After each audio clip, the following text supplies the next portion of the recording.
they had a new coach this year. What are they kind of doing differently? Like they're scoring more, and they scored 42 on Tulsa. Didn't have a great offensive game last week, but Well, I think the coach there has really settled them down. I think you can see his philosophy offensively, and I think he's very good with the pencil as far as attack and defenses where they're weak. And I think he's settled the team down, and I think he has them playing extremely hard on defense and special teams. And again, their record, I don't think, is an indication of some of the games they've played. They've come back and scored points on everybody, and except for last week, I thought that they didn't play as well against Memphis. But every game you've seen that young quarterback get better, and I think they do enough things formation-wise to make sure your defense is being honest and everything. So I think that he's done a good job as far as formulating his philosophy on offense, and defensively they basically they're good tacklers, and again, we're going to have to attack them. And I'm not as much concerned about what they're doing, but about what we're doing offensively and defensively, and that's really what's always been. I get concerned about what we're doing and how we're doing it, and we're going against each other a lot this week.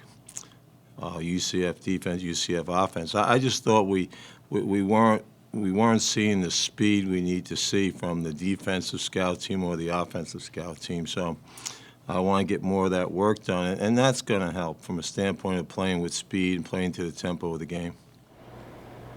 Senior night too for this class, to have a big pressure game. Well, it's the only pressure that's on them is what they put on themselves. I mean, I don't. It's the 12th game for us. We got a chance to win a 9th game. It happens to be we win that, we win our division, and an opportunity to go back out. Like I said earlier, it gives us a chance to play for 2 championships. You don't get that many opportunities, and usually as a team. But again, I think senior day is big. It's the last time they'll be on the field. Again, I said of your own choosing. You had a chance to be on again. We would have won last week.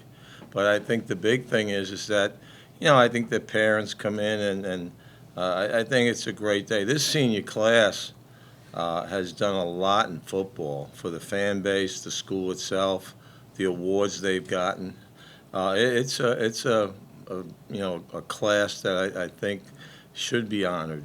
As far as seeing, there's 20 of them, and every one has a particular story as far as at UCF and what they've accomplished. Most of them a lot of them have graduated already, and either getting their master's degree or taking a second major. But I think it's great for them, and it's an exciting day for them, and I hope we can get people out. I know it's an odd weekend, but Saturday afternoon at 12 o'clock to me is what else are you doing as far as come on by. And for the players' standpoint, the seniors that are leaving, they've given their heart and soul to the university for 4 years. They should be honored. This senior class can tie a record for school wins. I mean, It's big. It's a lot of things. Someone's, I think it was you. You guys are getting to look a little bit alike. You need a haircut too. So but there's a bunch of records they have out there that I think you're posting or something, right? Well, This class. One would tie the senior class record for most wins by a senior class. Yeah, who would it be? 2010. The 2010, yes. Yeah, it's amazing, isn't it?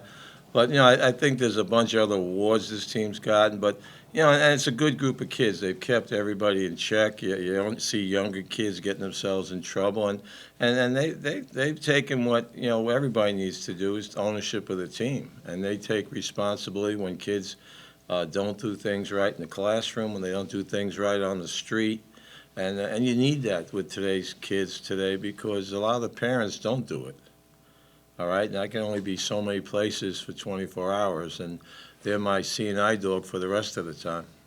Will the holiday interfere with preparations at all? What will you do? No, well, what I do is the holiday, and we got a bunch of kids from outside the state too, and I think Thanksgiving's a family situation. So what we do is we practice tomorrow, and then I normally release the show team.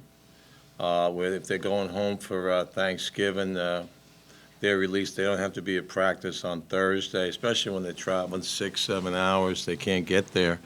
But you know, I normally there's enough local talent that we can still line up and have a normal practice on Thursday. On Thursday, once we're done practice, I release the travel team to, you know, I just make sure they all have someplace to go for Thanksgiving, and they all do. If they don't, I invite them over, or the coaches invite them over to the house for Thanksgiving, and make sure they get someone to sit with and have dinner. And then Friday, we're going to the hospital with the players to see the young children, unfortunate with issues and problems there. And I'll take a bus load over there Friday morning. I think we're going over to Nemours. Yeah, we're going there to the hospital and to see the kids. And I just think that sometimes, you know, it's as I said earlier, it's amazing. There's a little bit of chatter on the bus on the way over, and on the way back you can hear a pin drop.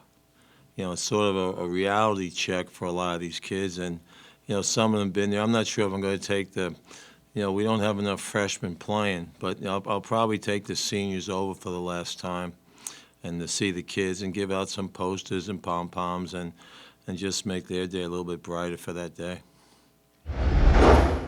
What's up, fans? Come out to Bright House Stadium and watch us take on UAB on November 24th.